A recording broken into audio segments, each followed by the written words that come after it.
through it all, I am able to do what I love to do, and that's get on stage and sing. I mean, and you talk about that, even with all the stuff where you're going back and forth with some of the other personalities, that you just really want to sing. You don't really want to be about that extra life, but a lot of times people do be coming for you. What is that about? Ryan, I'm happy, like, to really speak to you because, you know, you kind of, you always keep it fair in, you know, what you do. It's difficult because I'm so aggressive and because I have been so loud and so many debates and arguments, no matter what, I'm always wrong, you know, to a lot of people. So now I don't even try to really defend it, you know, like people, I'm never going to let someone just come for me. But, you know, a lot of things I do look over now because it's just kind of like, you know, no matter what you say and no matter what you do, you're going to be wrong, okay? Right. So sometimes silence is the best answer to a lot of things that are being thrown your way. But then when you say that, a lot of times, I mean, how do you find out about the shady stuff that people are saying? Do people, like your fans, add you or they screenshot you? Because the whole, like, the little Soulja Boy thing, yeah. that thing really threw me. I was not ready for that. For somebody to even imply they with you, that's kind of a lot, you know, especially that little boy. I'm not going to sleep with anybody like that, you know. That's just not me.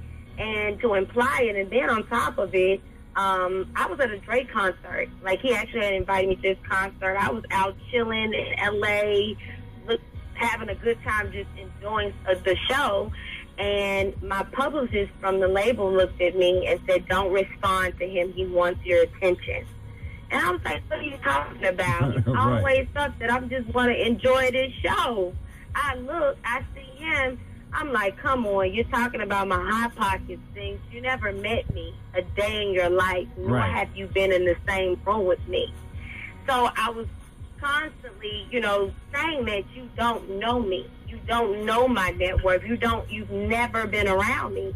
So that whole thing was just a little too much for me. You know, it was petty, it was small, and me personally, I feel like I should never said anything back to him because he waited a whole week till Monday on Love and Hip Hop, you know, to get a reaction out of me. But some stuff you have to, you as a woman, you want to defend. You know, you've never been around me, and your claims really don't make any sense. But, you know, I mean, and we've talked about this, and I think one of the very first interviews we ever had was right after all the stuff happened with Memph and you came on, and you know, and that was like seasons ago. And even with that situation, here we are again where we have watched you. Now, I'm not going to say you grow up, but we've watched your whole life unfold on reality TV.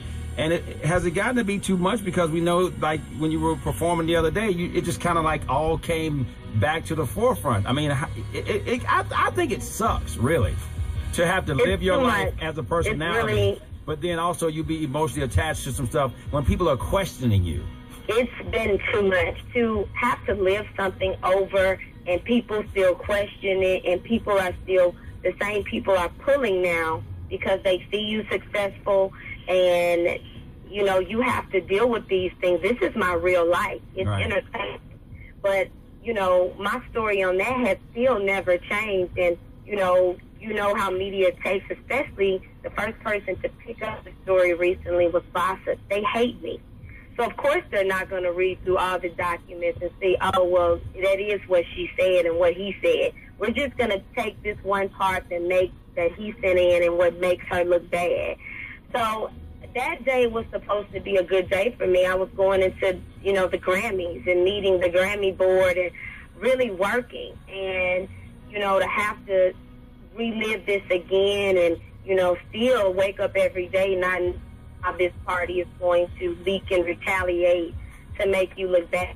That's enough for anybody to be like, okay, I'm tired. I don't want to do nothing but just sing. Like, I'm over it. Like, I don't really, you know, through my day, I'm not even really focused on that. Really, through the day, my whole focus has really been on, you know, being a mother and being, you know, the best artist I can be. And now I'm opening up businesses, and now I'm out here like y'all. I'm just trying to survive and maintain and be the best at what I do. 8:09 right now. We got more with K. Michelle coming up. Got to say congratulations to our winner.